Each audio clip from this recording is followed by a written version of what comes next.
पड़े न फिर पछताना। एक दिन तो धर्मराज को पड़ेगा मुख दिखलाना, पड़ेगा मुख दिखलाना। एक दिन तो धर्मराज को पड़ेगा मुख दिखलाना, पड़ेगा मुख दिखलाना। कर्म करो ऐसे भाई तुम, पड़े न फिर पछताना, पड़े न फिर पछताना। कर्म करो ऐसे कर्म करो, कर्म करो ऐसे कर्म करो।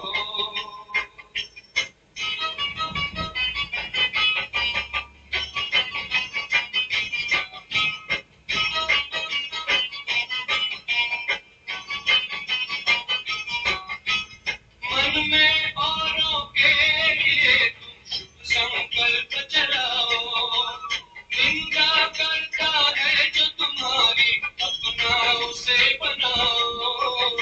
आंखों से कभी बुरा न देखो, पड़े तो आंख झुकाना, पड़े जो आंख झुकाना।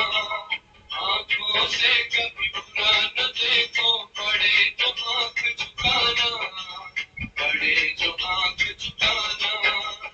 कर्म करो ऐसे भाई तुम, पड़े न फिर पछताना, पड़े न फिर पछताना।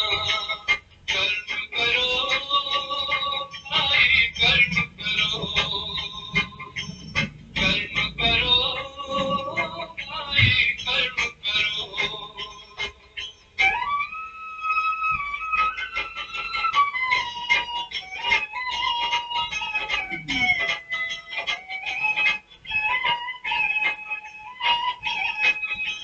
मुख से औरों को दुख देने वाले बोल न बोलो, अपने मुख से ज्ञान रतन भंडारे अब तुम खोलो।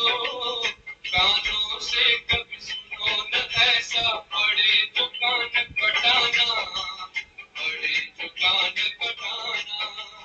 कानों से कभी सुनो न ऐसा, पड़े तो कान कटाना, पड़े जो कान कटाना। कर्म करो ऐसे भाई तुम, पड़े न फिर पछताना, पड़े न फिर पछताना। कर्म करो ऐसे कर्म करो, कर्म करो ऐसे कर्म करो।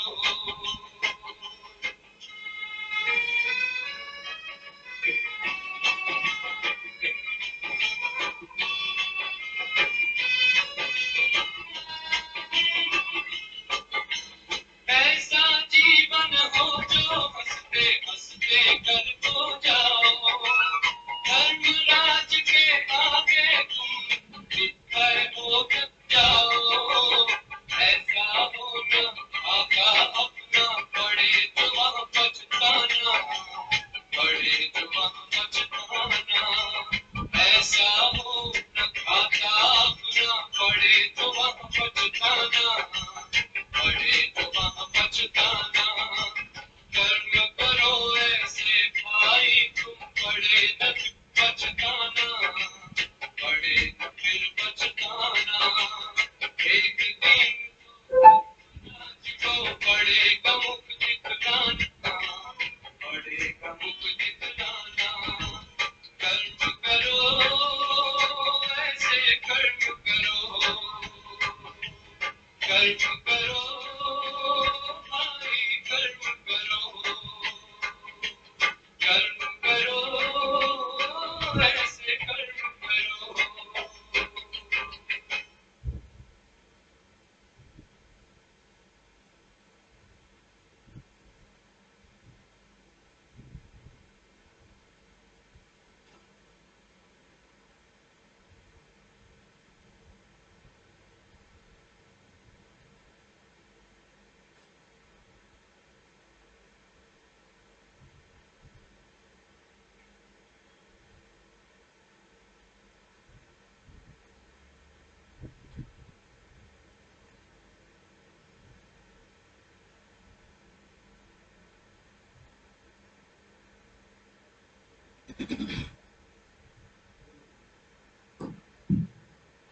ओम शांति। आज हम चौथे दिन के पाठ पर पहुंच गए हैं। पहले दिन का पाठ हमारी खुद की पहचान थी, तो दूसरे दिन का पाठ हमारे परम पिता परमात्मा शिव की पहचान थी। तो तीसरे दिन के पाठ में हमें समय की पहचान थी और तीनों शक्तियों के बारे में हमें बताया गया कि तीनों ही अविनाशी हैं, कि तीनों शक्तियां सृष्टि से कभी नष्ट नहीं होती। हाँ, इतना आवश्यक है, इतना जरूरी है कि जिसे परमात्मा कहा जाता है वो कभी परिवर्तन नहीं होती। आत्मा और प्रकृति दोनों परिवर्तित हो जाती है। आत्मा परमात्मा के सानिध्य से सतो प्रधान बन जाती है और आत्मा के सानिध्य से प्रकृति सतो प्रधान बन जाती है। जब आत्मा परमात्मा का सानिध्य छोड़ देती है तो वो रजो तमो में आ जाती है। जितनी दूरी बढ़ती जाती है उतनी ही उसकी डिग्रेड स्थिति बढ़ती जाती है। आत्मा सतो प्रधान से रजो तमो हो जाती है तो आत्मा के तमो और रजो प्रभाव से प्रकृति भी रजो और तमो हो जाती है। मुझे याद आता है अपना बचपन। हम बचपन में गौ पालन देखते थे, घर में माता पिता का व्यवहार अपने दादी बाबा कुटुंब से देखते थे। आगंतुकों के प्रति उनके मन में जो श्रद्धा आस्था और अतिथि भाव होता था उसको देखते थे। इसे कहा जाता है परिवार पाठशालाएं। वो हमें सीखने की और संस्कार देने की जरूरत नहीं पड़ती थी, बल्कि वो हमारे बाल मन में छपता जाता था। हम देखते थे, हम पोस्ट ग्रेजुएशन की एजुकेशन ले रहे थे, लेकिन हमें गौ सेवा करना उतना ही अनिवार्य था। हमने देखा अपने माता पिता को कि ईश्वर के साथ साथ वो अपने बुजुर्गों को ईश्वर का दर्जा देकर व्यवहार करते थे। यूं ही नहीं बल्कि हम देखते थे कि हमारे यहाँ गाय को भी माँ का स्वरूप दिया जाता था। पिताजी दफ्तर जाते थे, उसके पांव छूकर जाते थे। पिताजी दफ्तर से आते थे, आके गौ के पांव छूते थे और जब तक गौ की पीठ पे हाथ न फेर दे तो वो गौ सानी नहीं खाती और गौ को छूटन नहीं दी जाती। छूटन कोई छोड़ता भी नहीं था और छूट जाए तो वो गाय को नहीं दी जाती थी, पशु समझकर। इसी धारणा से गौ की पालना की जाती थी। इसके अंदर 33 करोड़ देवताओं का निवास। इस प्रकार हम देखते हैं जैसे आत्मा होती है वैसी प्रकृति होती है। तो गाय भी, गाय का नाम गंगा था तो बछिया का नाम, गाय का नाम राममूर्ति था, बछिया का नाम राममूर्ति था, गाय का नाम गंगा था और बछड़े का नाम गणेश था। जैसे उनके भी नाम हमने दिए हुए थे और उन्हें पशु की दृष्टि से हम नहीं देखते थे।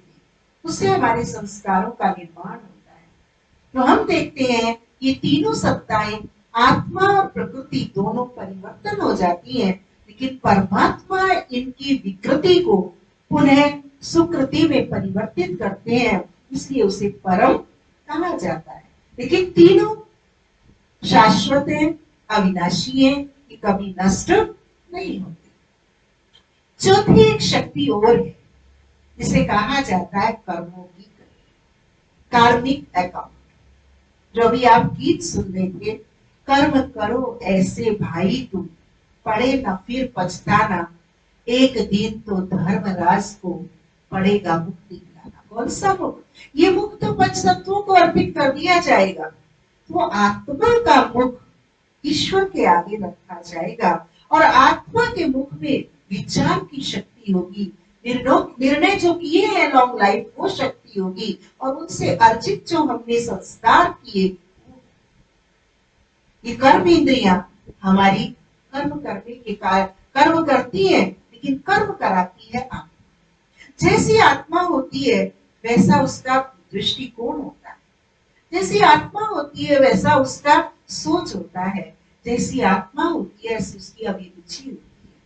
तो मुझे अपनी आत्मा को आत्मा के कार्मिक अकाउंट के कारण ही उसका पुनर्जन्म होता है, परिवार मिलता है और उसका सारा विकास उसके आधार से होता है। हम दोष ईश्वर को दे देते हैं, हम दोष अपने माता पिता को दे देते हैं। वास्तव में दोषी कोई नहीं है, हमारे कर्म ही हमारे पारितोषिक और पश्चाताप का निर्माण करते हैं। यदि हम सब कर्म परमात्मा से जुड़कर सत्यता की शक्ति देकर अपनी इंद्रियों से सत्य कर्म करते हैं, हमें पारितोषिक मिलता है। और यदि हम अपनी इंद्रियों से सत्य कर्म नहीं करते, किसी माँ बहन को दृष्टि से देखते हैं अथवा हम दूसरों को नीचा दिखाने का सोचते हैं, तो उससे पहले हम गिर जाते। और आज हम अपने इस चाहू और वातावरण देख रहे हैं, लेकिन आपने आज का पाठ हमें हमारी कार्मिक अकाउंट को दर्शाने वाला है। आज के पाठ में हमें पुनर्जन्मों का भी बयां किया जाएगा। तो मानव के उत्थान पतन से परिवार, समाज, देश और विश्व का उत्थान और पतन कैसे होता है, उसको भी दर्शाया जाएगा। इसके लिए प्रजापिता ब्रह्मा कुमारी ईश्वरीय विश्वविद्यालय का एक बहुत सुंदर स्लोगन है, स्वयं परिवर्तन ही विश्व परिवर्तन का आधार है। हमेशा हमें कहानी भी सुनाया करते हैं कि एक पिता का बालक था, वो बहुत शरारती था, पिता को कुछ कार्य नहीं करने देता था।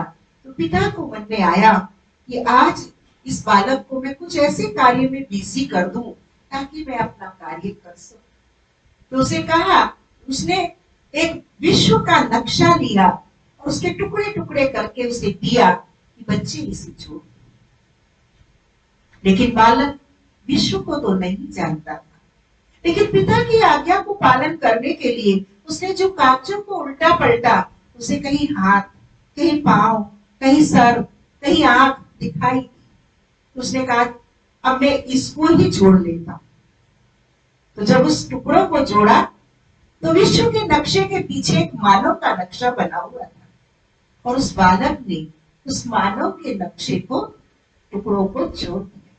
और जो ही पिता ने पलट कर देखा तो क्या बन गया, विश्व का ग्लोब बन गया। कहने का भाव है स्वयं परिवर्तन ही विश्व परिवर्तन की आधारशिला है। गिलास में आधा पानी है, लेकिन नजरिया हमारा है, हम उसे खाली देखते हैं या भरा देखते हैं। पूछा जाए गिलास की पोजीशन क्या है, तो कुछ कहते भरा है आधा, आधे से ज्यादा लोग कहते गिलास आधा। तो हम देखते हैं हमारी क्वालिटी क्या है। गिलास के भरे और खाली होने से कोई मायने नहीं रखता, गिलास अपनी जगह है। लेकिन मेरा जो एटीट्यूड था, मेरा जो सोच की क्वालिटी थी, मेरी जो कर्म की क्वालिटी है, वो मेरी सोच पर निर्भर कि मैं किस चीज को अर्जित कर रहा हूं। वायुमंडल से, ब्रह्मांड के अंदर सर्व प्रकार की शक्तियां विराजमान है, लेकिन मेरी जैसी रुचि होगी वो मुझे मिलता जाएगा, कलेक्ट होता जाएगा, क्योंकि मैग्नेटिक पावर आत्मा है और ब्रह्मांड में असीम शक्तियां घूमती रहती हैं। जैसी जो आत्माएं होती हैं उसको वो आत्मा कैच कर लेती है या वो शक्ति कैच कर लेती है। इस प्रकार से हमें आज बताया गया कि जब मानव को मृत्यु के नजदीक आता है, उसे पूछा जाता है आपकी क्या रुचि, आप क्या बनना चाहते हैं, उसकी क्या अभिलाषा होती है। मानव को मृत्यु से पूर्व जब पूछा जाता है तुम क्या बनना चाहते हो, तो वो क्या बनने की इच्छा प्रकट करता है या चाहता है। योगेंद्र जी, सुभाष जी, राजेंद्र भाई, वो बाबा ने हमें बताया, लेकिन हम एक बाबा की सिद्धांत से हटके भी सोचते हैं तो वो मानव ही बताता है। यदि पूर्व जन्म की कई हम कथाएं सुनते हैं तो वो ये नहीं कहता मैं बैल था, मैं गधा था, मैं घोड़ा था, मैं खच्चर था, वो अपने को मानव ही बताता है।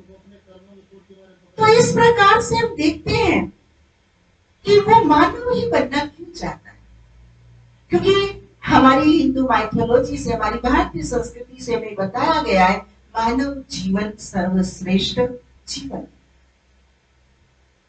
मानव जीवन में स्वतंत्रता है, बुद्धि है, विवेक है, इसलिए मानव नहीं बनना वो चाहता है। मानव में क्यों बनना चाहता है? क्योंकि अन्य योनियों में स्वतंत्रता नहीं, बुद्धि नहीं है, विवेक नहीं। मानव की ये विशेषता है, और मानव मानव ये बने इसके लिए वो उपाय करते हैं। आप श्राद्ध करते हो अपने पूर्वजों की, तो आप किसी भैंसे को ला के भोजन नहीं कराते, किसी बैल को भोजन नहीं कराते हो, घोड़े को भोजन नहीं कराते हो, या महिला की जगह महिला पशु को नहीं कराते हो। किसको कराते हो भोजन? मानव को ही कराते हैं, ब्राह्मणी को कराते हैं, मानव में भी श्रेष्ठ वर्ण वालों को कराते हैं। मानव में भी श्रेष्ठ वर्ण हम चाहते हैं, श्रेष्ठ पोजीशन पद चाहते हैं। मानव में भी हम अमीर को अच्छा मानते तो अमीर को अमीरी चाहते हैं। उसके भय से, उसके डर से कुछ ईश्वर की याद या दान पुण्य का प्रबंध रचते हैं, लेकिन उससे हमारा बल और फल मिलने वाला नहीं। परमात्मा पिता ने बताया कि जब मानव अच्छे कर्म करने वाले मानव बनते हैं तो समाज हमारा कैसा होना चाहिए था? कैसे मानवों का समाज होना चाहिए था? अच्छे मानवों का समाज होना चाहिए था। लेकिन हम देख रहे हैं हमारे पूर्वज हमसे ज्यादा बेहतर थे, उनकी पोजीशन हमसे ज्यादा अच्छी थी, व्यवहारिकता में, संस्कारिता में, सद्गुणों में और वचनबद्धता में, धार्मिकता में और आत्मविश्वास में हमारी उनसे निश्चित कम है। और हमारे आने वाली जनरेशन की हालत तो हमसे भी, हमें साइकिल मिली थी, हमें पैदल चलते थे, अपने बच्चों को कार अवेलेबल कर दी है जन्म से पहले, लेकिन उस कार की सदुपयोग करना उन बालकों के अंदर हम नहीं दे पाए। हमने पैदल और साइकिल से भी संस्कारों को अर्जित किया था, मेहनत अर्जित की थी, स्वावलंबी थे हम। लेकिन आज जितनी जितनी साधन सुविधाएं हमने देते जा रही है, उतनी ही वीकनेसेस बढ़ती जा रही है। कहने का भाव यहाँ है कि हमारा वर्तमान समाज का परिदृश्य मानव मूल्यों के ग्रास का द्योतक है, और इससे सिद्ध होता है कि कुछ मिसिंग तो जरूर है, और वो ऐसा मिसिंग है, इंपॉर्टेंट मिसिंग है, जो बिना कुछ खर्चे के हम अर्जित कर सकते थे।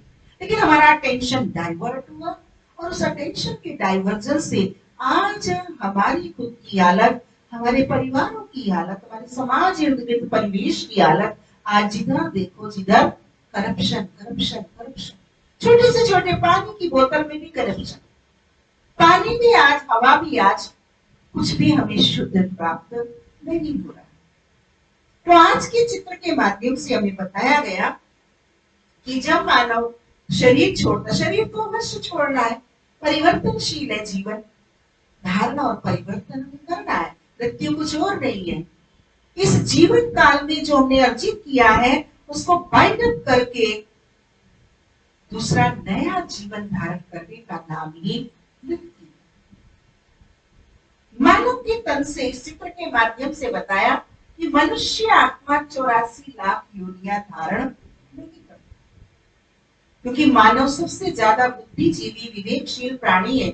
यदि मानव जीवन में वो अपने कर्मों को शुद्ध और श्रेष्ठ नहीं बना सकता, तो वह अन्य किसी योनि में नहीं बना सकता, क्योंकि वो सब योनियां मानव के अधीन। तो इस चित्र के माध्यम से परमात्मा पिता ने हमें कार्मिक अकाउंट को श्रेष्ठ बनाने के लिए ये गारंटी दी कि आप मानव ही बनो।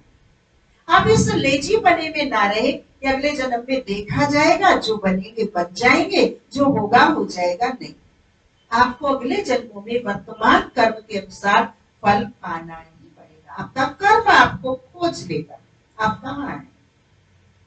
तो इस चित्र के माध्यम से दिखाया है कि मनुष्य के तन से आत्मा निकल रही है, और निकलकर वो खरगोश, गाय, घोड़ा, गधा, शेर, कुत्ता, मोर अथवा पेड़ पौधों में नहीं जाती, क्योंकि कहा जाता है जैसा बीज वैसा वृक्ष। अगर हम आम का बीज बोएंगे तो बबूल नहीं मिलेगा, बबूल का बीज बो के आम नहीं मिलेगा। तो मानवीय संस्कार मानव आत्मा के अंदर, आत्मा से, मानव के शरीर से आत्मा निकलकर इन सब में प्रविष्ट नहीं होती है, बल्कि वे मानव तन लेकर के इन पशु तुल्य संस्कारों से युक्त होती है।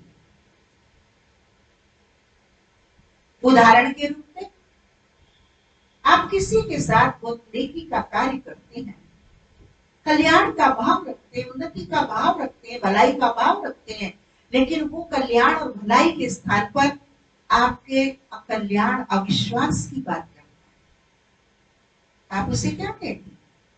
ये तो आस्तीन का सांप निकला। क्या कहा? धोखा देने वाले को क्या कहा जाता है? आस्तीन का सांप। सांप में ताकत नहीं है योगेंद्र जी, विष को अमृत कर देगा, लेकिन मानव को ताकत है अपकारी पर भी उपकार। लेकिन आज का मानव मौका मिलते ही दाव पलट जाता है, क्योंकि उसे अपनी कार्मिक अकाउंट का बोध नहीं, उसने उसे धोखा नहीं दिया, उसने स्वयं को स्वयं धोखे के संस्कार से प्रताड़ित किया। आज हम देखते हैं कोई मानव बड़ा ही सात्विक, आध्यात्मिक और धार्मिक होता है, कोई कितनी भी उसे यातना दे ले, बुरा भला कह ले, निंदा कर ले, ग्लानि कर ले, लेकिन वो भलाई का भाव नहीं छोड़ता, तो उसे क्या कहते हैं? अरे यार तो गौ है मकसद। क्या कहते हैं? गौ माना पशु, आचरण आवरण नहीं है उसका, लेकिन गौ का अर्थ है, संस्कृत का शब्द है गौ, और गौ शब्द जो है गमनीय धातु से बना है, और गमनीय धातु पीने के अर्थ में यूज की जाती है, जो अपनी इंद्रियों को आत्मिक स्वरूप में पी जाता है, देह के इंद्रियों के अस्तित्व को मिटा करके आत्मा के अस्तित्व को स्थापित कर देता है, उसे कहा जाता है गौ। सात्विक, आध्यात्मिक और तात्विक। इसलिए वो दूसरों के शोषण को पोषण में बदल देता है, इसलिए उसे गौ कहा जाता है। कोई व्यक्ति सत्यता को बड़े निर्भयता के साथ कहता है, तो कहते हैं तो शेर है, उससे मत भूल जाना, वो नहीं छोड़ेगा। सत्यता के गुण जिसके अंदर संस्कार के रूप में होता है, उसे शेर कहा जाता है। कोई अनारकल बरबर बोलता रहता है, तो कहते हैं तो कुत्ते की तरह भौंकता रहता है, उसकी बात का कोई कदर नहीं। अनर्गल बोलने वाले की तुलना किससे की जाती है? श्वान निद्रा भी कही जाती है। इस प्रकार हम देखते हैं गुण और दुर्गुण का प्रयोग पशुओं की तरह, कोई बहुत तेज चाल चलने वाला होता है तो कहते हैं तो घोड़े की तरह चलता है। सबसे ज्यादा हॉर्स पावर कौन सी है? घोड़े। या कोई बहुत अच्छी चाल चलता है तो मोरनी की चाल है। कोई बहुत कड़वा बोलता है तो कहती तो काव काव काव करता रहता, कान चाप ली इसने तो नहीं, लेकिन उसके बोलने में कड़वाहट है। कई लोगों को देखा होगा आपने, उनका गला, उनका भाव बुरा नहीं होता, लेकिन भाई दिवे उनके कंठ की आवाज मधुर नहीं होती, कर्कश। इसी प्रकार बार बार समझाने पर भी जो अपने हित को ना समझे, उसे दो लोगों से तुलना की जाती है, कहते भैंस के आगे बीट बचाओ नाचेगी नहीं। गाड़ी लेके निकलते हो जब आप सड़क पर और भैंस आ जाए, हॉर्न बजाओ, आनंद लेती है? नहीं, आनंद लेती है औरत का, क्योंकि उसके आगे कौन बजाता है? आवश्यकता है मुझे लाइन की सड़क क्लियर चाहिए तो मैं ही बजाऊंगा ना, मेरी गाड़ी के आगे खड़ी है। अथवा गधा कहा जाता है, कहते गधे को गंगा जी मिलाओ, ना लेगा, लेकिन गंगा जी के रेत में चारों पैर फिर लुप्त हो जाए। अर्थात अच्छी बातों को सुनकर, स्वीकार कर, मान कर, फिर उन्हें नहीं करना, क्या है तुच्छ बुद्धि। तो ये पशु मानव योनि में ही अब पशु तुल्य बन जाते, कोई और पशु नहीं है। यदि आज मानव पर श्रेष्ठ कर्म करने वाला ही मानव बनता तो हमारा समाज की सुगंध कुछ और, व्यवहार की स्थिति कुछ और होती। ये नेगेटिव ऊर्जा, ये विषय विकारों का प्रभाव हमारे ऊपर नहीं, इस चीज की ही प्रामाणिकता है कि आज मरते 4 हैं, जन्मते 6 हैं। इसका मतलब ये नहीं पशु मानव बन गए, पशुओं ने तो पहले डिक्लेयर किया हुआ है कि तुम मानव मत बन जाना, क्योंकि पशुओं ने अभी भी अपने नियम नहीं तोड़े हैं। मानव ने अपनी स्वतंत्रता का दुरुपयोग करके अपने नियमों को आमूल चूल तोड़ दिया। बहुत कम प्रतिशत कहीं शेष बचे। इस प्रकार से परमात्मा पिता ने बताया कि मनुष्य आत्मा पशु पंछियों में नहीं जाती, बल्कि मानव तन लेकर ही अपने संस्कारों के अनुसार अपने जीवन को व्यतीत करती।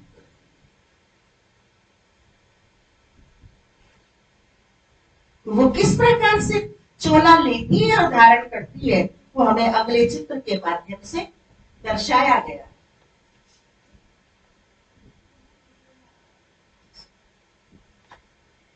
इस चित्र के माध्यम से हमें दिखाया गया है भारत के उत्थान और पतन के 84 जन्मों की कहानी। 84 तो अवश्य है, लेकिन लाख नहीं, लख है। लख माने लक्ष्य बनाना, लख माने देखना। 84 को देखो। 84 क्या है? कल आपको कालचक्र के अंतर्गत 4 युगों से अवगत कराया गया था। सबसे पहला युग कौन सा था महेश भाई? सतयुग था। तो यह दिखाया गया है कि इस भारत के उत्थान पतन की कहानी के अंदर सबसे पहला युग सतयुग।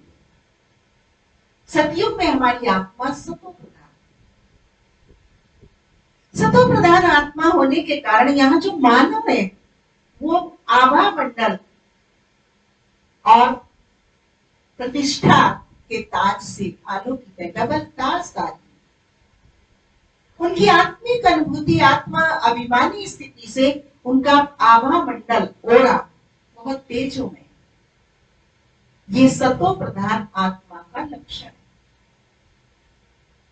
यह नर नारायण और नारी लक्ष्मी। कल हमारा चैप्टर कहां छूटा था?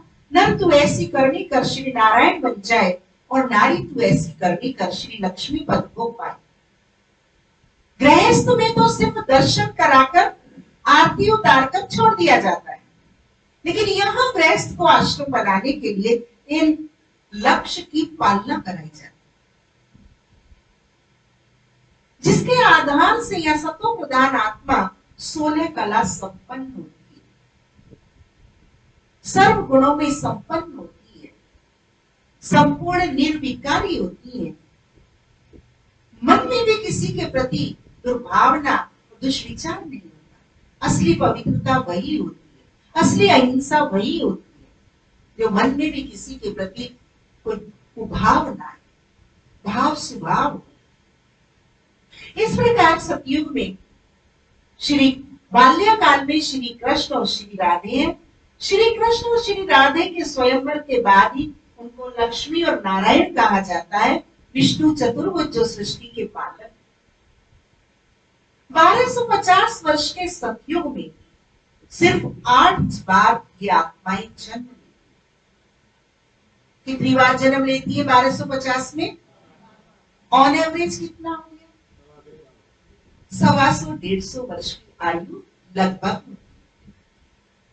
लेकिन यह 4 चीजें नहीं होती सुभाष भाई। सतयुग को तो 5 है भाई साहब, धीरज रख के सुनो। सतयुग में 4 चीजें नहीं होती। वो कौन सी?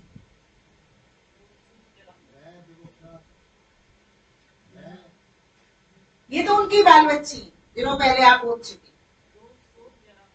4 चीजें यह नहीं होती ओमवीर जी। रोग, शोक, जरा और मृत्यु।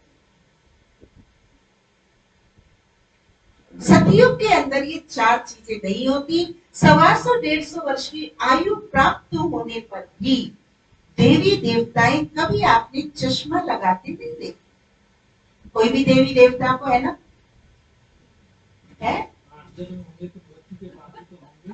जन्म, वो मृत्यु उनकी ऐसे जैसे सांप कैचुली बदलता है। जन्म योग बल का है, योग बल का जन्म होने के कारण उनकी मृत्यु भी सांप कैचुली बदलता है। उन्हें अब खुद आभास होता है कि अभी देह हमें बदलनी है, अब हमारा सब काम पूरा। डर और भय नहीं। तो इस प्रकार हम देखते हैं यहाँ उनको उनके कोई प्रकार की वृद्धावस्था नहीं, कोई रोग नहीं होते, मानसिक रोग, शारीरिक रोग, पारिवारिक रोग, सामाजिक रोग, कोई रोग, कोई कुंठाएं नहीं, शोक नहीं। पिता बैठा है, पुत्र चला जाए, क्या है शोक? पिता है, निसंतान है, शोक है वो नहीं। यह सब संपन्न, सबको पुत्र है, सबको पूरी पूरी आयु है, संपदा है, कोई गरीब नहीं। इसलिए रोग, शोक और जरा और मृत्यु ही परिवर्तन है। जैसे हम जिंदगी भर में कितने कुर्ते बदलते हैं, कितने कुर्ते बदले जीवन भर में, ऐसे ही वहां मृत्यु एक कुर्ता परिवर्तन की तरह। उनकी मृत्यु का शोक नहीं मनाया जाता। इस प्रकार से हम देखते हैं कि सतयुग की कुल पॉपुलेशन, अभी परसों हमने पॉपुलेशन डे मनाया ना, आयुष भी है। प्रवीणा बहन की आश पूर्ण कर दिया आपने। आ जाओ, आगे सीट खाली, आ जाओ। तो इस प्रकार हमें बताया कि सतयुग में सिर्फ 9 लाख पॉपुलेशन। देखो जुगल भैया का कहना माना आपने, दोस्त है ना, है ना। तो इस चित्र में हमें बताया गया कि कुल पॉपुलेशन 9 लाख है। अभी 3 दिन पहले हमने पॉपुलेशन डे मनाया, कितनी पॉपुलेशन हो गई? भारत की 140 करोड़ है। कभी पूरे विश्व की हुआ करती थी 100 साल पहले, आज हमारे भारत की इतनी पॉपुलेशन है। लेकिन सतयुग के अंदर पूरे विश्व की पॉपुलेशन 9 लाख थी। जहां शेर और गाय एक घाट पर पानी पीते, ये आत्माओं की सतो प्रधानता के आधार से प्रकृति की सतो प्रधानता थी। बेमौसम बारिश नहीं होती, सूर्य का टेम्परेचर इतना नहीं होता था। ये हमारे दुष्कर्मों का प्रभाव प्रकृति पर पड़ता है और क्लाइमेटिकल प्रॉब्लम्स क्रिएट होती है। इच्छा मृत्यु जिसे कहते हैं, सतयुग में वह हुआ। ऐसी सृष्टि को सतयुग, वैकुंठ, हेवन, पैराडाइज, जन्नत कहा जाता है।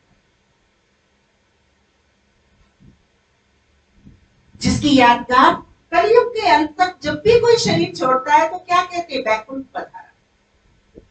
हर एक की आत्मिक इच्छा क्या है? पर जाएंगे किन कर्मों से?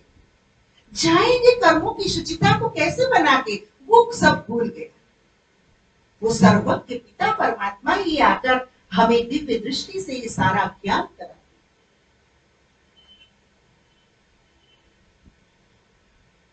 हर, वो सुना होगा आपने महेंद्र कपूर जी का गीत, हर घर में राधा जैसी बाला हो और कान्हा जैसा भैया। भारत भरपूर वाला नहीं है, दूसरा है, भक्ति का गीत है।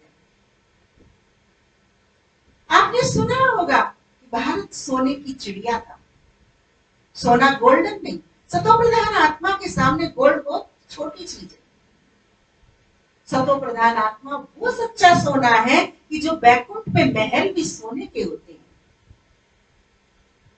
आज गहने हम असली कड़वे गड़ा के लाते हैं, 8-8 कैरेट उसमें सोना होता है और 8 कैरेट उसमें मिलावट होती है।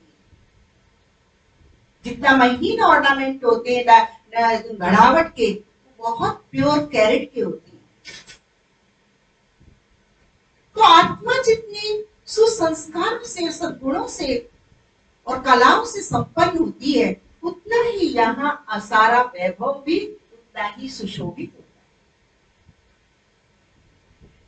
है। ऐसी सृष्टि को परमात्मा पिता ने ऐसी सुंदर समाज, सृष्टि, व्यक्ति, प्रकृति हमें निर्मित करके दी। हम आत्माएं बैको परम धाम से अपने शुद्ध कर्मों के अनुसार, श्रेष्ठ कर्मों के अनुसार सर्वप्रथम सतयुगी सृष्टि पर आते। ऐसी सुंदर सृष्टि की आत्मा याद करते हुए आज गाती है, देख देख तेरे संसार की हालत क्या हो गई। अथवा आज का मुरली का गीत था, पाप की दुनिया से कहीं कहा, या तो परम धाम में सुख चैन है, या तो सतयुग में सुख। परम धाम मुक्ति धाम है, तो सतयुग वैकुंठ जीवन मुक्ति धाम, जिसे सुख धाम कहा जाता है, जहां देह का, आत्मा का, समाज का, परिवार का, संबंधों का, धन का, राजनीति का, सत्ता का, किसी भी प्रकार का यहाँ पर कष्ट नहीं, इसलिए इसे सुख धाम कहा जाता है। सर्व प्रकार के सुख ही सुख यहाँ होते, दुख का नाम निशान नहीं। आज ऐसी सुंदर सृष्टि से हम 8 जन्म लेने के पश्चात सृष्टि तो चलेगी आगे, हमारे से रुक नहीं जाएगी। समय परिवर्तनशील है। समय सतयुग के बाद त्रेता में आया। त्रेता में श्री राम, श्री सीता का राज्य। श्री राम और श्री सीता में 14 कला संपन्न थे, संपूर्ण निर्विकारी थे, मर्यादा पुरुषोत्तम थे, डबल अहिंसक थे। कोई 16 कला में से 2 कला विशेष कम नहीं हुई, बल्कि सारी कलाओं की परसेंटेज कम हुई। मेरिट में दूसरा नंबर जिसका आता है वो किस आधार से आता है? मेहनत उसने भी अपनी जी जान से की होती है, लेकिन चूक गया होता है कुछ मात्रा, कुछ कोलेस्ट्रॉल, इससे परसेंटेज ओवरऑल कम हो जाती है। तो ऐसे ही बनने तो सतयुगी ही चले थे ये भी, लेकिन कुछ परसेंटेज कम होने के कारण उनकी 14 कलाएं रह गई, और 14 कला होने के कारण जो आत्मा सतो प्रधान थी, वो आत्मा सतो गुण को प्राप्त हो गई। यहाँ सात्विकता में प्रधानता है, मेरिट है, यहाँ फुल पास है, मेरिट नहीं, जिसके कारण यहाँ पर 1250 वर्ष में हमारे कितने जन्म हुए? 12 जन्म। एवरेज आयु कम हो गई, सतयुग की तुलना में त्रेता में आयु कम हो गई। इसीलिए कहा जाता है, दैहिक दैविक भौतिक तापा राम राज्य नहीं काम हो गया।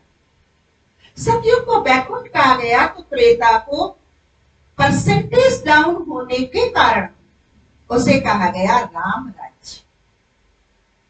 राष्ट्रपिता महात्मा गांधी का आज से 100 साल पहले एक स्वप्न था कि भारत राम राज्य, राम राज्य माने जहां देह का, जब राष्ट्रपिता महात्मा गांधी की कल्पना थी, जब हमारे घरों में ताले नहीं थे, हमारा भाईचारा इतना गिरा हुआ नहीं था जो आज हो गया, राम राज्य के स्थान पर कल जो हमने नेगेटिव दुख देने वाली अप्रोच को देखा, रावण राज्य। 2 मिनट साइलेंस।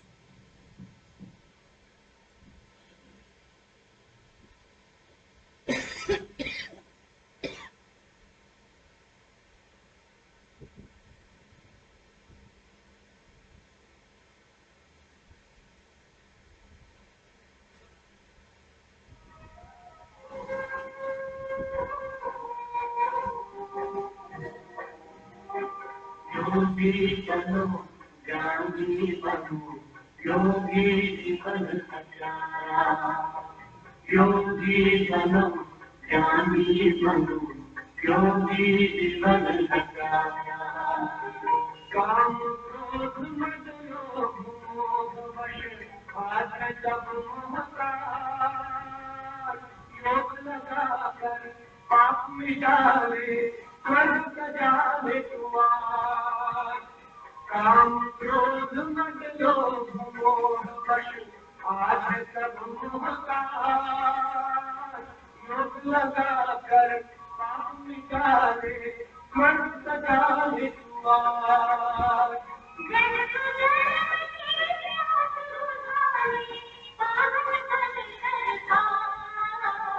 योगी बनो ज्ञानी बनो योगी जीवन सच्चारा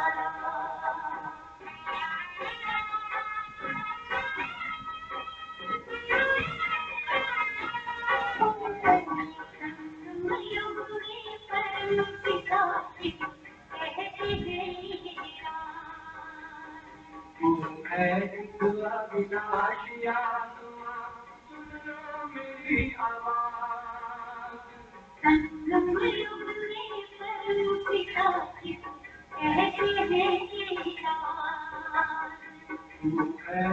अविनाशी आत्मा सुन लो मेरी आवाज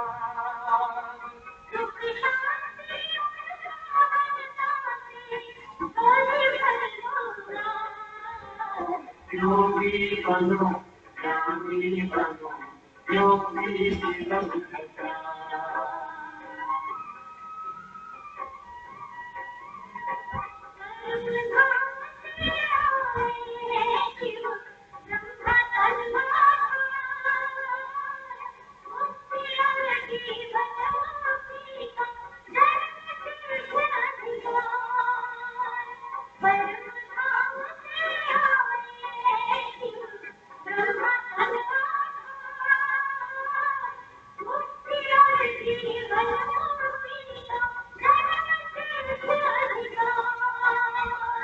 करना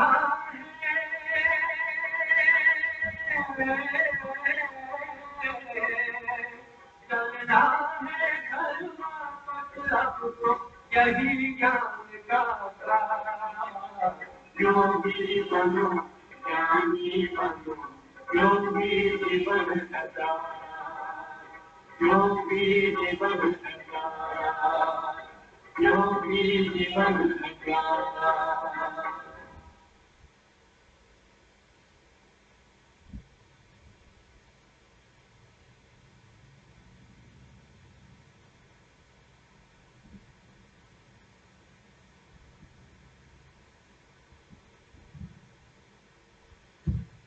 बात चल रही थी कि सतयुग को हम राम राज्य में नहीं, राम राज्य को सतयुग नहीं कह सकते और सतयुग को राम राज्य नहीं कहा जाता क्योंकि दोनों में अंतर। इस प्रकार से हम देखते हैं सतयुग में 1250 में 125 वर्ष की आयु में यहाँ हमारा क्षत्रिय वर्ण होता है।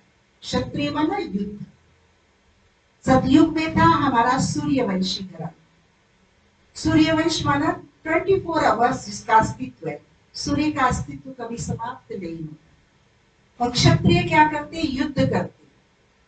आपने देखा होगा श्री कृष्ण जी की जितनी भी लीलाएं हैं, जितने भी असुरों का दलन है, वो फ्रेंडशिप, शेक हैंड और एंजॉय से। श्री कृष्ण के जितने भी असुरों का संहार है, चाहे उसने पुतना को मारा उसे मां बना लिया, उसको अकासुर को मारा उसे दोस्त बना लिया। कंस मामा था, रियल संबंधी था, लेकिन उसकी आसुरियता को उसने संबंध निभाते हुए नष्ट कर दिया। कभी वो दुखी नहीं हुए, कभी परेशान नहीं हुए, कभी रोए नहीं। हर हालत को उन्होंने एंजॉय। काली दह का आज हम पर्यावरण मुक्ति की बात करते हैं, जल की नदी अपनी गंग नहर कितने सालों से शुद्ध हो रही है, अभी तो नाम है नियत ना होगी। लेकिन श्री कृष्ण ने काली दह को बॉल डाल दी और वो निकाल लाया और शुद्ध कर दी। एंजॉय, इसका नाम है स्पिरिचुअलिटी। रोना झिकना हाई फाई नहीं, रो भावना नहीं, हंस भावना, इसका नाम है स्पिरिचुअलिटी। पिता ने कहा, पुत्र ने कहा, जिया, उसमें किंतु परंतु बुद्धि का चलाना नहीं।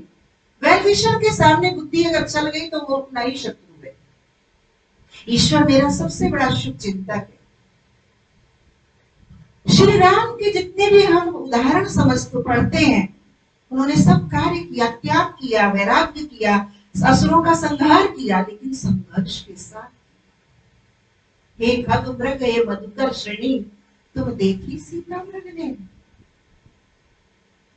हर जगह हमने विलाप, युद्ध, संघर्ष दिखाया। कई लोग कहते जीवन एक संघर्ष है, लेकिन आध्यात्मिक लोग कहते जीवन एक आनंद है। तो तरीके का अंतर है। आनंद वाले उसे आनंद से जीते हैं और संघर्ष वाले उसके जीवन में संघर्ष से जीते हैं, परीक्षाएं दोनों पास करते हैं। ऐसा नहीं है कि आनंद वालों के सामने परीक्षाएं नहीं आती, लेकिन उन्हें वो एंजॉय लगता है, गेम लगता है, आंतरिक शक्तियों का सशक्तिकरण लगता है, चुनौतियां। और जो थोड़े कमजोर पुरुषार्थी होते हैं वो क्या कहते हैं, कैरो साहब मास्टर साहब ने पढ़ाया ही ना, दादी मास्टर बना है, ये नहीं कहेंगे दादी नमना गए या लेट पहुंची। ये क्षत्रिय घराना। कौन कौन ने कर लिया अभी बाबा की आज्ञा हम कर लेंगे, देख लेंगे, सोच लेंगे। क्षत्रिय घराने की क्वालिटी की आत्मा है। पिता श्री ब्रह्मा बाबा को बाबा ने कहा, इशारा दिया झाट को, इसलिए बलि भी कौन सी चढ़ती है, झाट। बकरा क्या करता, मैं ऐसा हूं, पेट आया, मेरे बहू है, पूछूंगा, देखूंगा, सोचूंगा। क्षत्रिय घराने वाली आत्माओं के लक्षण।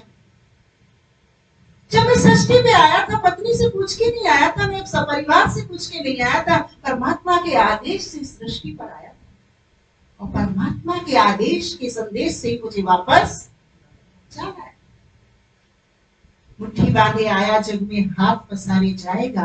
पूर्व जन्मों के श्रेष्ठ संस्कारों को तू आत्मा मुट्ठी बांध के लाई थी और इस जीवन पर्यंत उनको खाली करके अच्छे कर्मों को दुष्कर्मों में बदल के हाथ पसारे जा रही। इस प्रकार ये काल का चक्र चलता जाता है। सतयुगी कर्मों के अनुसार सारे विश्व भर में से 9 लाख आत्माएं परमात्मा टीचर की शिक्षा से फुल पास डिग्री होल्डर होती। वे आत्माएं ओमीर जी, सतयुगी आत्माएं त्रेता युग में भी बर्थ पाती है, प्लस परमधाम में ऑलरेडी त्रेता युग की क्वालिटी की सोल बैठी होती है। इसलिए मरते 4 या जन्मते 6। आ गया समझ में सिद्धांत? पॉपुलेशन कहां से बढ़ गई? पशु मानव नहीं बन रहे और मानव पशु नहीं बन रहे। मानवों ने तो सारे पशुओं को खा के पेट में कब्र बना ली। दया, करुणा, धर्म, सत्कर्म सब भूल गए। सब पेट में अंडे बच्चे सब पल गए, प्रोटीन मिलेगा। विनाशकाले विपरीत बुद्धि अपनी संस्कृति को छोड़ के पाश्चात्य संस्कृति के गुलाम हो गए, मान्यताओं को धारण करने लगे। इस प्रकार सतयुग त्रेता युग की आत्माएं द्वापर युग में भी बर्थ पाती हैं, प्लस द्वापर युगी रजोगुणी आत्माएं उसके अंदर एंटर। त्रेता युग के पूर्वज सतयुग वाले, सतयुग त्रेता युग की आत्माएं द्वापर युग के पूर्वज है। द्वापर युग में हमारी आत्मा रजोगुणी, हाफ हार्टेड, देख लेंगे, कर लेंगे, हर बात में आधा आधा, आधा अच्छा आधा बुरा। अच्छे से पहले बुद्धि बुरी सोचती है, कर तो लू पर ऐसा ना हो। यहां क्या हुआ, 1250 वर्ष में हमारे 21 जन्म। कितने जन्म? ऑन एवरेज 75 वर्ष। देखो मैथमेटिक्स में आप होशियार हो मुझसे ज्यादा, मुझे नहीं आता गणित भाई क्यों। तो यहाँ हमारी 75 वर्ष की आयु में आपने देखा है 2500 वर्ष पहले गौतम बुद्ध आए, उन्हें वैराग्य कैसे आया? उन्होंने मृत्यु को देखा। कहते जब मरना ही है तो फिर जीने का क्या प्रयोजन? बूढ़े को देखा, ये चारों चीजें देखी, रोग शोक जरा मृत्यु, और उन्हें वैराग गाया। उन्होंने बौद्ध धर्म, अपना गृहस्थ धर्म छोड़ा और बौद्ध धर्म स्थापित किया। इस प्रकार से हम देखते हैं द्वापर युग में 1250 वर्ष में हमारा वर्ण कौन सा हो गया? वैश्य वर्ण। वैश्य माना जितना और उतना, आज नकद कल उधार, दे जा और ले जा। वैश्य की परिभाषा क्या है? यहाँ जितना और उतना हो गया। ईश्वर को भी हम 1.25 रुपए का प्रसाद चढ़ाते कब? जब पास बच्चा हो जाएगा तब। बिजनेस हो गया, वैश्यमान, ट्रांजेक्शन, लेन देन। इस प्रकार से हम देखते हैं कि द्वापर युग में, सतयुग त्रेता युग की जो आत्माएं आई ना योगेंद्र जी, उन्हें कुछ अनीसी हुआ। अनीसी क्या हुआ कि सतयुग से त्रेता में आए तो इतना बेचैनी नहीं हुई, क्योंकि थोड़ा एडजस्टिंग था। लेकिन सतयुग त्रेता की आत्माएं जब द्वापर में आई तो एकदम चेंज होने के कारण उन्होंने अपनी आंतरिक उपलब्धियों को खोजना शुरू किया। खोज का नाम क्या हुआ? भक्ति। और उस भक्ति की मानसिक कामनाओं को पूर्ण करने के लिए उन्होंने सर्वप्रथम अव्यभिचारी भक्ति निराकार शिव की, क्योंकि मौलिक रूप से सब कुछ ये हमें जो मिला था आत्मा को परमात्मा से, निराकार से ही मिला था। तो सर्वप्रथम हमने अव्यभिचारी भक्ति द्वापर युग में शिव की। लेकिन शिव की भक्ति करने से तो कुछ प्राप्त नहीं होगा ना, जब तक हमने उसके कर्म को नहीं किया। शिव पे जल चढ़ा रहे हैं, आत्मा का बल निकलता जा रहा है, आत्मा पर जल नहीं चढ़। तन पर तो रोज बाल्टियों के लोटे चढ़ रहे हैं, लेकिन आत्मा पर, आत्मा का जल क्या है? ज्ञान। कौन सा ज्ञान? खुद का ज्ञान, खुदा का ज्ञान, घर का ज्ञान, कर्म का ज्ञान, ये चारों छूट गए। जीवन के लक्ष्य का ज्ञान, ये चारों छूट गए। जिसके कारण यह क्या हुआ कि हमने जब शिव से हमारी आत्मिक संतुष्टता, प्रसन्नता प्राप्त नहीं हुई तो उसकी भक्ति को छोड़ दिया। हो जाए प्रयास तो चुपचाप से हम किसको उतार लाए? शिव के बाद जो शिव का ओन इमेज में साकार स्वरूप था श्री कृष्ण, उसको हमने पूजना शुरू कर दिया, उसकी प्रतिमा को लाए। लेकिन प्रतिमा के सामने जितनी देर हम भजन कीर्तन कर रहे हैं उतनी देर तो आत्मा शांति और शक्ति का, संतुष्टि का अनुभव करती थी। उसके बाद फिर वैसे। लेकिन ये तो लाइफ वाले थे, लाइफ वालों को टेम्परेरी में आनंद नहीं आया, जिसके कारण श्री कृष्ण की भक्ति छूट गई। फिर आ गई श्री राम, श्री सीता की। वहां भी मर्यादाएं, पुरुषोत्तम तो हम नहीं बन पाए, मर्यादाएं या उत्तमता हमारी छूटती गई। और श्री राम की हम पूजा करते हुए, वही प्रकट कृपाला, दीन दयाला, कौशल्या हितकारी। अरे कौशल्या हितकारी वो बना, कौशल्या उसकी हितकारी बनी, तो किसी का भी हितकारी नहीं। जो अपना हितकारी नहीं वो किसका हितकारी बनेगा? ना पत्नी का वफादार, ना तू माँ का वफादार, ना पिता का वफादार, ना अपने राजकाज का वफादार। तू अपना ही हितकारी नहीं तो किसका हितकारी बनेगा? वो तो संसार का हितकारी था, क्योंकि मर्यादा पुरुषोत्तम था। तो यहां से फिर हमने क्या किया? जिस जिस देवी देवता की हमने पूजा की उसकी महिमा को भी वर्णन करना शुरू किया। आप और हम सब जानते हैं कि मुद्रण प्रणाली को चले आज से 1500 वर्ष हुए। उससे पहले हमारी जितनी भी ऋषि मुनियों की अनुभूतियां थी, उनके जो ग्रंथ थे वो आंख और भोजपत्र पर हुआ करते थे। और उनकी आत्मा शक्तिशाली थी, क्योंकि परम धाम से डायरेक्ट आई थी। तो उनकी आत्मा परमात्मा के प्रति अनुभूतियां हमसे अलग थी, जिनको उन्होंने लिपिबद्ध किया। उन्होंने भी बाद के शिष्यों ने उनसे लाभ लेकर लिपिबद्ध किया था, डायरेक्ट वो नहीं थी।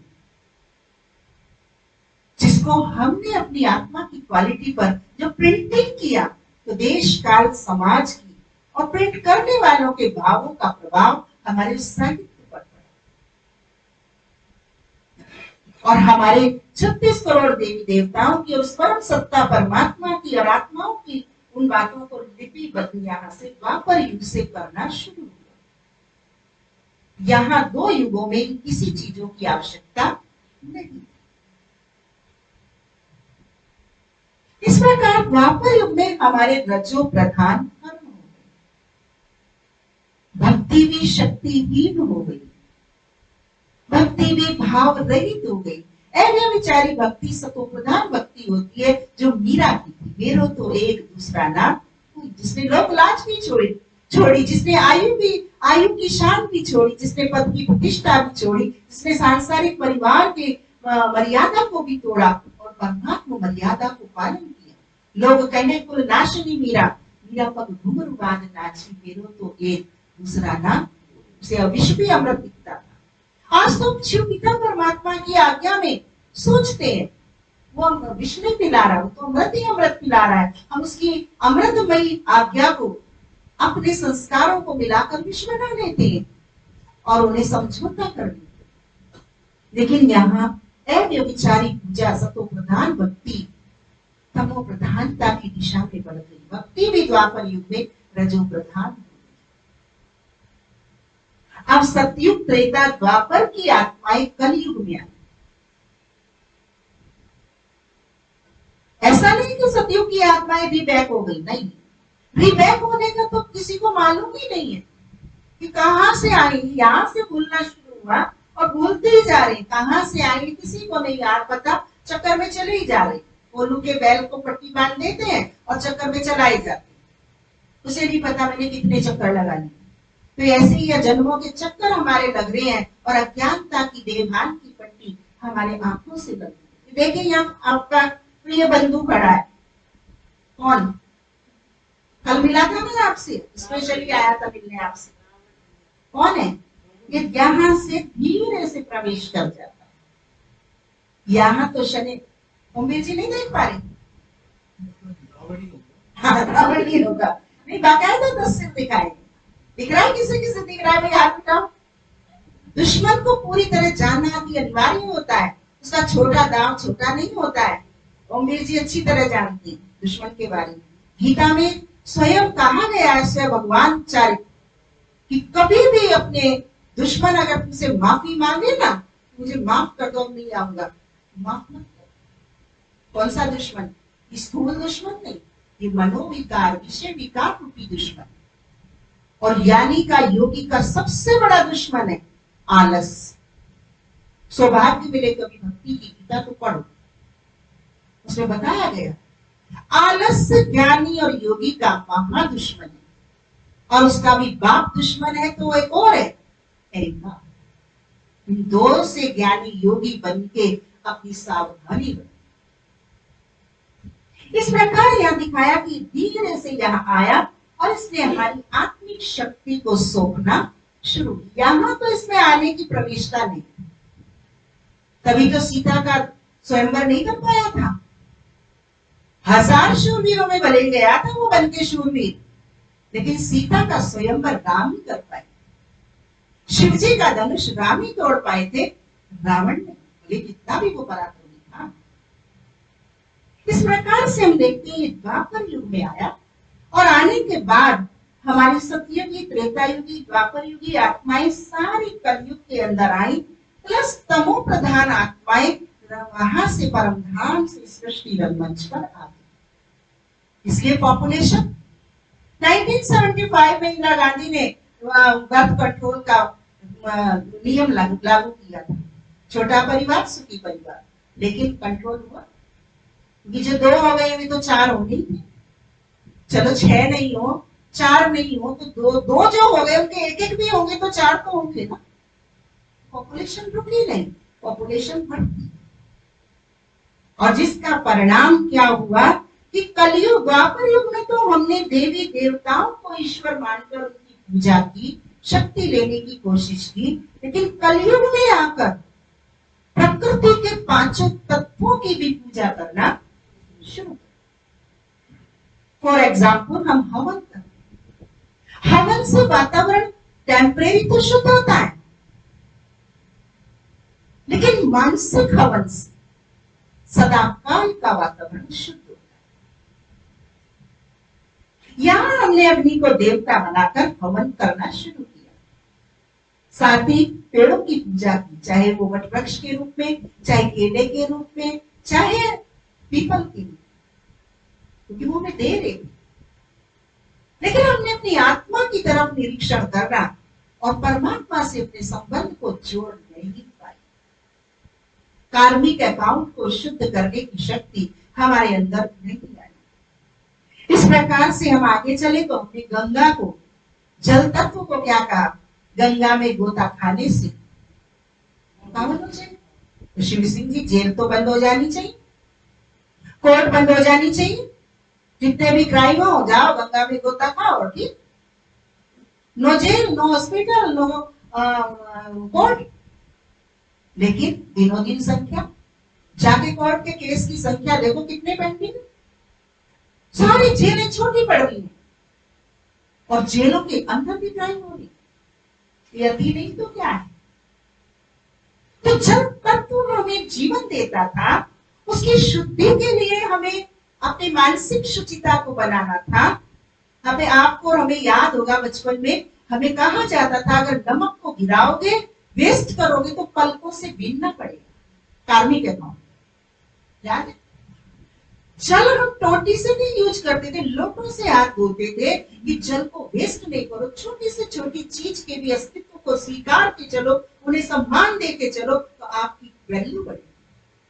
लेकिन आज मैं मालिक हूं, मैं मर्जी यूज करूं, लेकिन आपका वेस्ट करने का संस्कार मालिक नहीं है, वो आपको गरीब बनाए। इस प्रकार से यहाँ जो प्रकृति के पांचों तत्व हमें जीवन देते थे, प्रोटेक्शन देते थे, उनको प्रोटेक्शन दाता, उनको सपोर्ट सहयोग करने की बजाय हमने उनको पूजा भगवान मानकर छोड़ दिया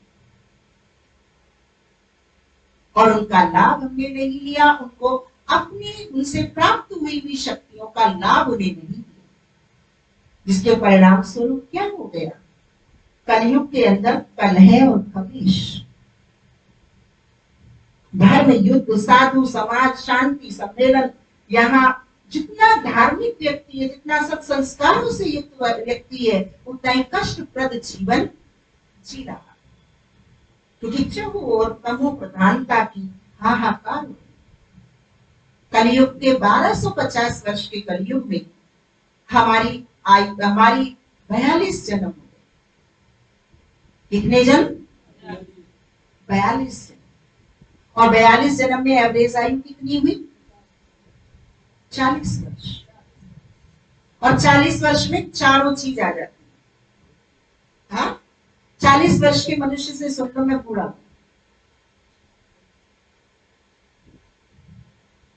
गवर्नमेंट की यूथ 18 से 40 को ही मानती है, लेकिन फिजिकल मेंटल पोजीशन उसकी 40 साल में कैसी हो जाती है?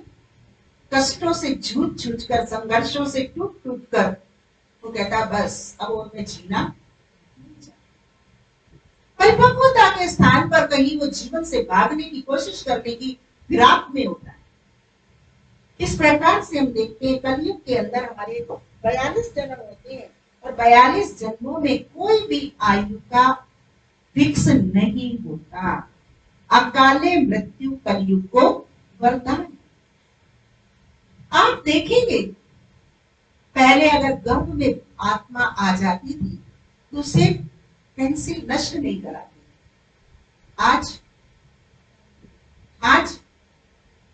उस वो आत्मा को लाइफ मिल रही है। हम मनुष्य अपनी अधिकार से, अहम से उसको अपनी मर्जी का शिकार है। आज जन्म की तिथि भी हम अपनी मर्जी से सेलेक्ट करती है। मतलब पूरी हर चीज को जो मानव कृत चीज है उन सब का दुरुपयोग ईश्वर कृत शक्तियों में भी करती है। आज आप देखिए जाते हैं शादी में, पहुंच जाते हैं शमशान में, थोक के भाव, बस की बस जाती क्या है, और बड़े आराम से कहते हैं अगर कुछ लोग मर जाएंगे तो क्या है, पॉपुलेशन कम थोड़ी हो जाएगी। ये सोच, ये बोल सिद्ध करता है कि उनमें आत्मिक चेतना दूर दूर तक नहीं। काश उस घटना में मैं होता और मेरे लिए कोई ऐसा सोचता बोलता तो। कोरोना काल में हमने बहुत सुना ये शब्दों को लोगों से। अरे क्या होता है इतनी पॉपुलेशन, एक पिता के कितने भी बच्चे हों, कि कोई भी देह का त्याग करता है तो उसको कष्ट, कितना भी नालायक भी हो तो भी इसका अभाव तो लगता है। इस प्रकार से हम देखते हैं कि धर्म है, धर्म शास्त्र है, धर्म ग्रंथ है, इतने भक्ति हो रही है, इतने कीर्तन हो रहे हैं, इतने दर्शन हो रहे हैं, इतनी यात्राएं हो रही हैं, लेकिन रिजल्ट क्या हो रही है? आत्मिक अशांति, आत्मिक अभाव और आत्मिक शक्तिहीनता। और आज आप क्या देख रहे? धर्म के नाम को उन्माद। ये उदयपुर की घटना क्या है? धर्म के नाम पर ही तो है। भगवान, जहां धर्म है वहां ईश्वर है, और जहां ईश्वर है वहां इस प्रकार की बातें होना। आत्मा का कितना डिग्रेड हो गया है। मैं को कहा जाता था जियो और जीने दो, आज मैं अपने जीने के लिए दूसरों को मारता हूं। यहां दिखाया है ये सृष्टि पर आत्मा की तमो प्रधानता के कारण ये सारी सृष्टि पतित और भ्रष्टाचारी है। अब ईश्वर ने ये सृष्टि बनाई थी कि ये सृष्टि बनाई थी। हम क्या कहते हैं? अजी सब भगवान ने बनाया। जैसे भगवान के राइट हैंड से लिखवा रहा है बैठ के, क्या क्या बनवा रहा हूँ, क्या क्या नहीं बनवा रहा हूँ। ऐसे आराम से भगवान के लिए जो मर्जी बोलते थे बिना जाने। भगवान ने तो ऐसी सुखद सृष्टि बनाई थी, लेकिन हमने भगवान को भूलकर, अपने स्वरूप को भूलकर, अपने कार्मिक अकाउंट को भुलाकर ऐसी को ऐसी निर्लापी पर जब ऐसी। अब आप गिनती करिए, 8 जन्म सतयुग, 12 जन्म त्रेता युग, 21 जन्म द्वापर युग, 42 जन्म कलयुग। कितने जन्म हुए जी? कितने हुए? सुभाष भाई कैसे कमजोर हो रहे हो बिजनेसमैन बन के? बोलो कितने जन्म? काउंट करो, 8 और 12 और 21 और 42, 83 जन्म। एक जन्म अभी कम पड़ रहा है।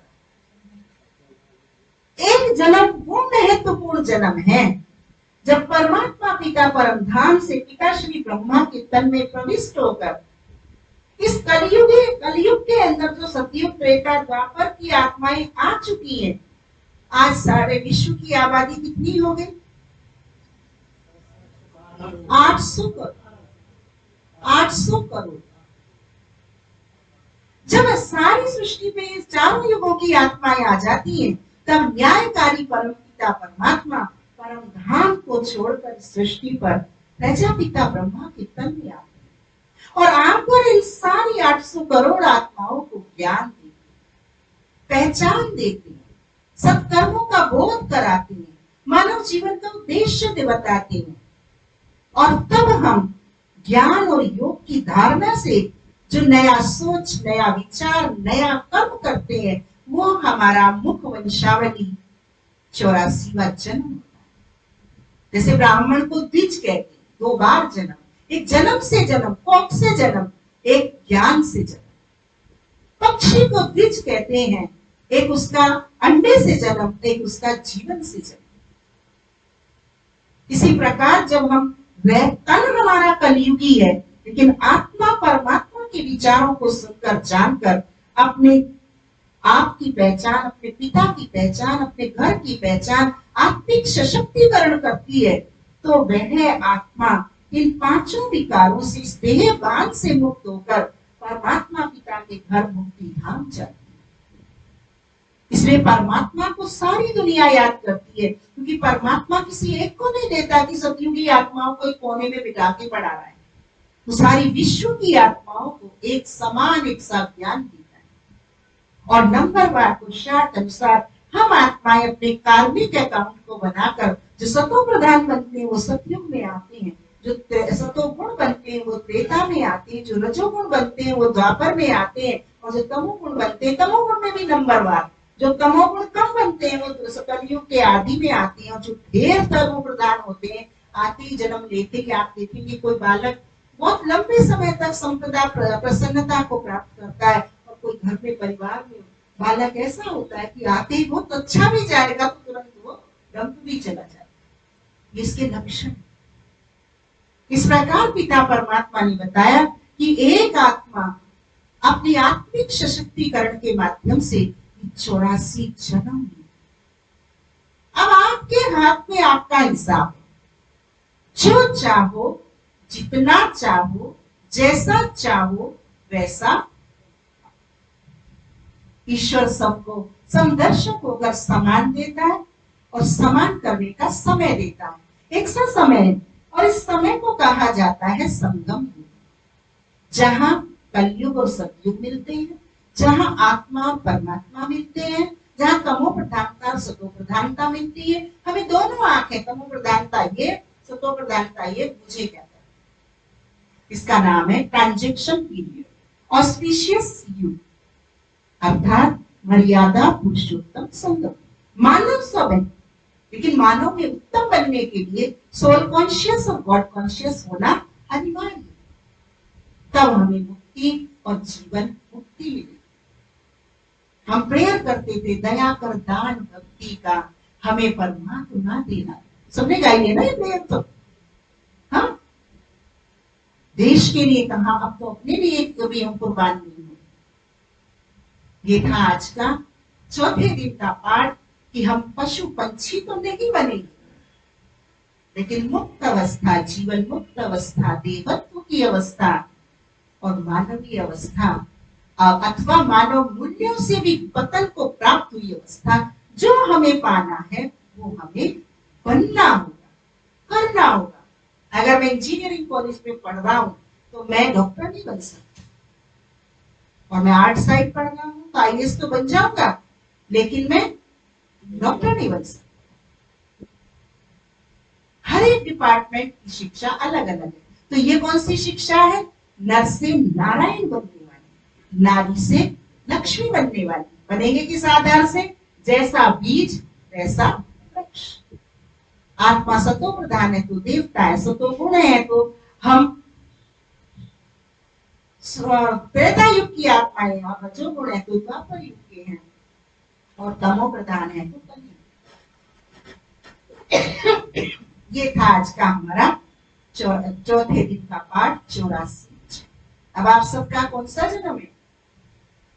बूढ़ो ब्राह्मण बनकर कंचन में, ये मिट्टी को सोना, लोहे को सोना बनाने का कार्य शिव बाबा। इस जीवन को कहते हैं हीरे तुल्य जीवन। सतयुग से भी श्रेष्ठ जीवन कौन सा है? संगम युग का जीवन, इसे हीरे तुल्य जीवन कहा जाए। ओम शांति। आपके जो भी क्वेश्चन हो, कोई से भी पाठ से संबंधित, 7 दिन के कोर्स के बाद आपके सारे क्वेश्चन सुने जाएंगे, आंसर भी आप ही लोग देंगे। कहीं आप लोग उत्तर नहीं दे पाएंगे एक दूसरे को तो हम उत्तर करते हैं। तो 8वें दिन हमने कोर्स के बाद ये रखा है। तो कोई शंका अपने मन में, संकीर्णता अपने मन में मत रखना। खुले हृदय से, खुली आत्मा से, खुले हृदय से भाव को समझने की, सोचने की कोशिश करना। ये ज्ञान कोई हमारी प्रभुता का नहीं है, हमें भी बाबा ने जो दिया और हमने जो अपने जीवन को उससे बनाया है, उसकी धारणा, उसकी उपयोगिता से, उसको ही हम आपको साझा करते हैं। ओम शांति। 2 मिनट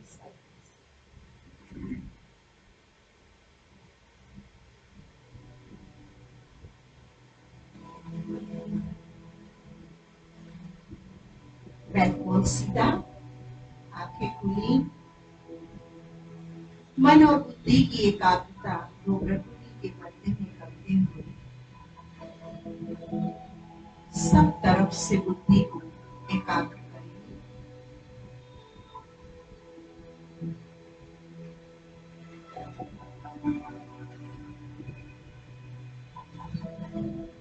अति सूक्ष्म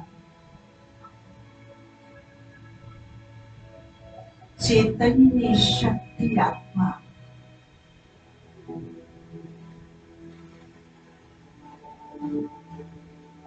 आत्मिक गुण और शक्तियों से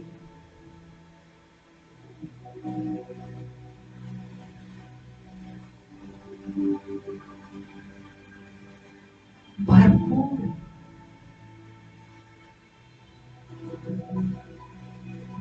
मैं आत्मा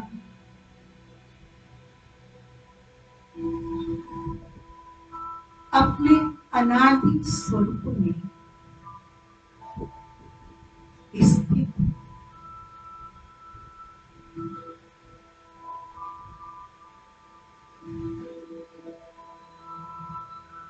शांत पवित्र,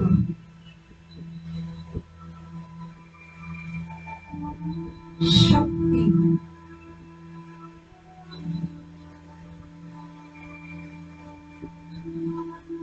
स्नेह स्वरूप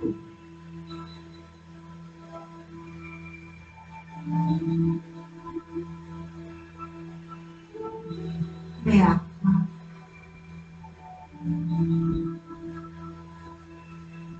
सब कर्मों का बीज,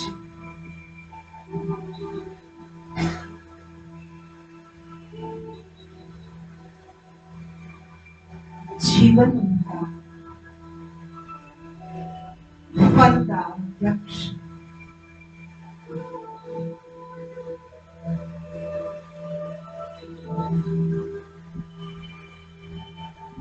मैं आत्मा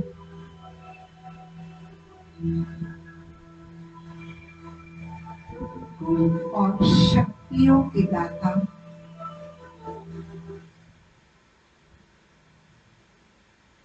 कल्याणकारी परमात्मा पिता से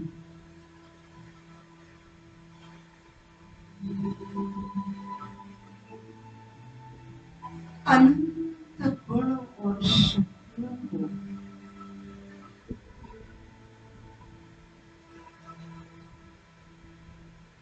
अपने अंदर